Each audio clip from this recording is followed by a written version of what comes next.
Let me begin by asking you a simple question. Raise your hand if you think that you're good enough or you're perfect. For all of you who think, raise your hand. Well, I don't see many hands though, but for all of you who raise your hand, I'm proud of you. Trust me, I am. So, in 10 years of my career, there's one thing that I've learned.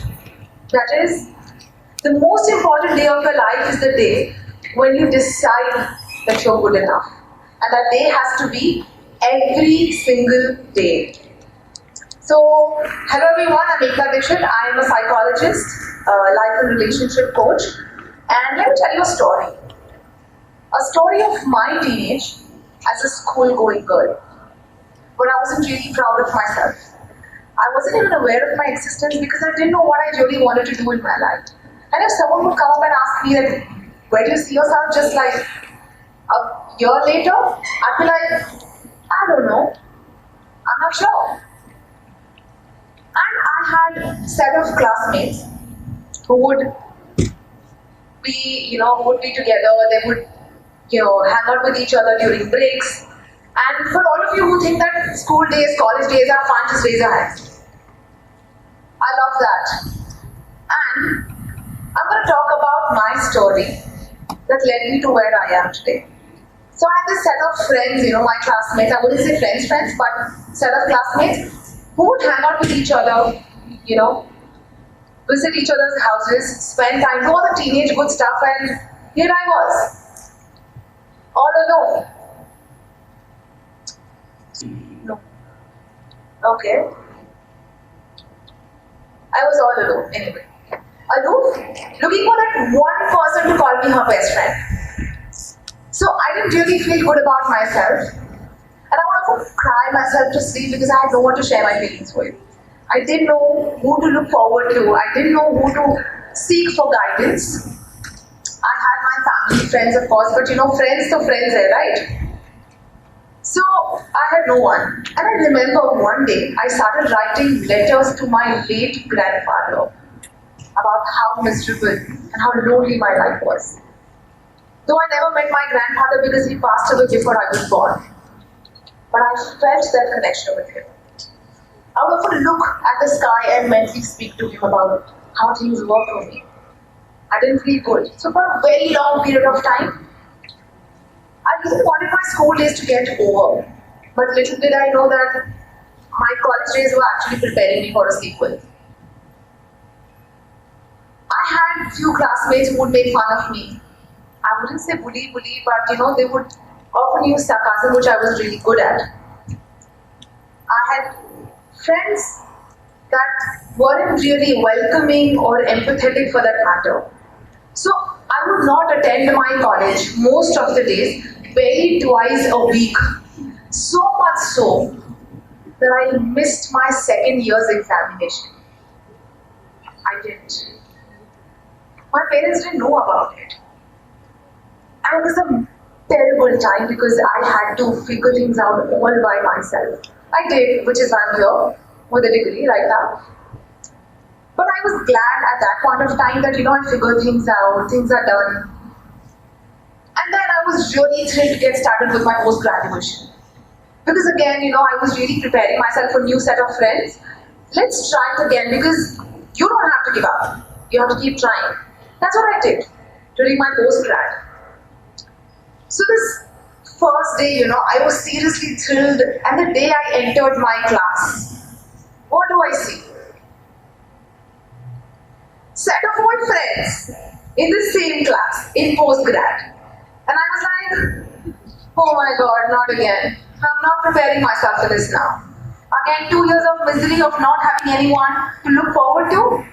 It was really tough, believe me. And when you have to live that college life and school life all alone, it hurts. So it was truly getting lonely right there, so much so that every single day, the class would get over, the bell would ring, I would grab my bag, leave my class, run towards the corridor, leave the college and take the first train to my house so that I don't have to face anyone. It was that tough. So none of my academic years did justice to my low self-esteem, my lack of confidence. And I didn't know why was this happening to me. I didn't know why. I just couldn't strike a conversation with anyone. It was so tough for me. I still kept trying. So I'll never tell you that it's going to be ever easy. I'll never tell you that I figured it out, because I didn't, and that's what life is all about. Fast forwarding it to today's time and age, I love myself, I trust in my strengths, I know my potential, and I'll never tell you that this happened overnight, because it didn't. It took me years of self-work. It took me years of failed emotional investments. Well, if you're wondering what failed emotional investment means, it's just a sophisticated ways of saying failed relationship, just because I want to sound cool. It took all of that to reach where I am today. So I did not figure things out. I'm still figuring it out. And that's what life is all about. It's a journey where you will meet people who will not love you. You will meet people who will love you a lot, and people who will not see your value. And trust me, it's no one else's responsibility to know what's going on with you. It's no one else's responsibility to see what's happening in your personal life, or how are you doing as a person, or how confident are you. It's your job. And the day that you realize, you're good to go. So for long years and decades of my life, I kept questioning myself, why do I feel like this? Why I just can't communicate? Why am I so afraid? And I realized this was because I kept looking at my mother always as an inspiration. She never stood up for herself. Even during a personal family affair, she would never put up her opinions. Even when my parents would just get into a tiff, which I think all of our parents do, she would never stand up or speak for what she felt like, even in a general conversation. And I thought that's what life is all about. You don't have to stand up for yourself. You're not supposed to. So much so that even during times when I was being touched inappropriately in public places, I couldn't stand up and say that this is not okay. I thought that's normal. And it still feels heavy when you think about those days. Even when I started creating content a year and a half back, not long back, I would question myself because I felt like an imposter. And I would question myself that, am I even worth it? Even after my video started going viral, I would question my credibility only because I didn't love myself enough. I didn't approve of who I was. I didn't own my story. And at this point of time today, I realize that if I won't love myself, who will? Do you agree that you need to love yourself first? I didn't. And I'm still struggling to. I will not lie about it. And I think that's what life's journey is, where every single day you work on yourself, where you have to learn to stand for yourself. And I realized that what my mother was doing was not an inspiration. I was just curbing my instincts. I was not letting myself lose, that it's okay to make mistakes. It's okay to not be perfect.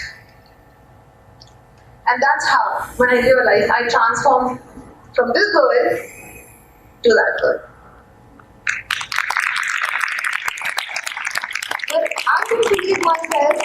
Just a month back, I won a Cosmopolitan Mental Health Influencer of the Year award. What it is, it took a lot of work. And I worked on this only based on 3 principles that I'm going to talk about today. That I learned, and I want you to know this, because I've been through misery and I definitely don't want you to walk on the same path. So if any time that you see someone, like your friends or anyone, who run the way that I did during my post-grad, leaving the college, leaving everyone, not striking a conversation, go, give that person a hug. Include that person in your life, because you never know, you might save that person from some extra damage that that person is doing to their self-esteem. It's important. 3 mantras. 1. That it's your mind's job to keep you safe. Do you know that? It's your mind's job to keep you in that comfort zone. To not let you face your fears, to give you that joy of procrastination, to just enjoy and not face your fears or your insecurities. That's your mind's job. But it's not going to land you anywhere. And trust me, one of the hardest conversations you will ever have in your life is the one with yourself. Because it's not easy. So, anytime when your life tells you that you don't have to do this, you don't have to take the risk, push yourself and write down 5 things that you're great at. Make a list of the strengths that you have, and that's what I did. Every time my mind would tell me I am not good enough, it would lead me to the emotions, feeling nervous, anxious, stressed, or feel anxiety in me, which would then lead me to having the heart palpitation and heart pounding, and I would be so nervous that I definitely couldn't strike a conversation, which then would lead me to escape. And every time I escaped, it strengthened my belief system that I'm not good enough. So what was I doing? I was just strengthening my belief every time the way that I was taking action. And in therapy, we call this the hot cross bun. So every time when your mind tells you you're not good enough, it's time for you to step on to the second most important mantra of life. That's changing your narratives. So how many of you have heard about this term called negativity bias? Raise your hand. Very less. So negativity bias, let me tell you. So unfortunately, since a childhood we've been trained to look at the negative aspect of our life. Like, not perpetually, but our parents always wanted to keep us safe. So they would always tell us, life is a struggle, no one's going to keep you safe, this world is nasty, you have to take care of yourself, no one's going to love you the way that you do.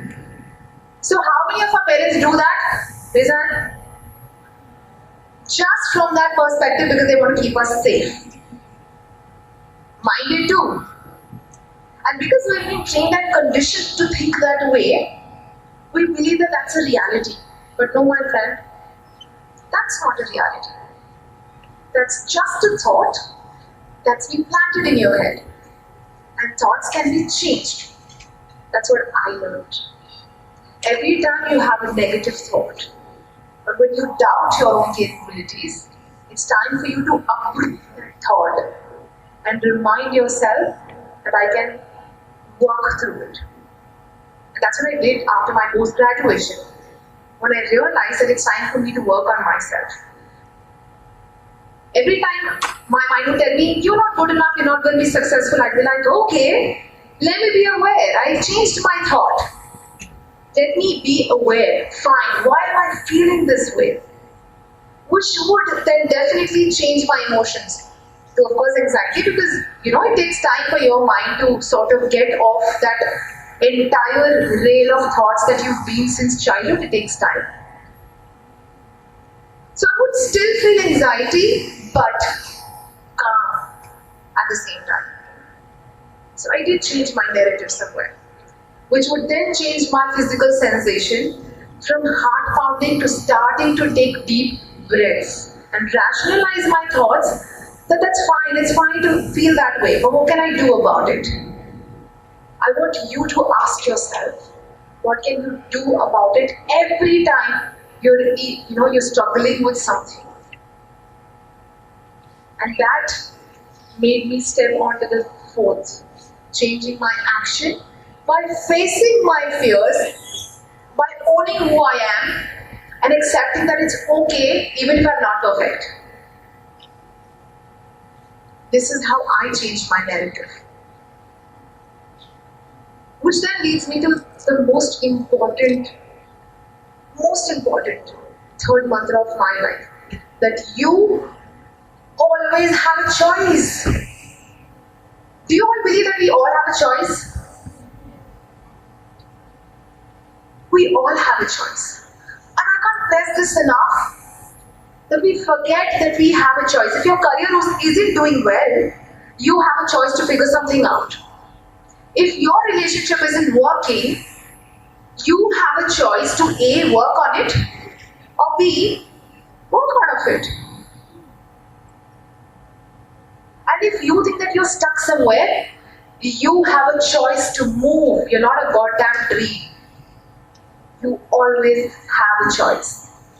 So raise your hand if here on if you're going to choose well. You're going to make sure that you choose. You remind yourself that you are going to make right choices. And whenever you're stuck, you're going to remind yourself of this mantra, the most important. This is who we are.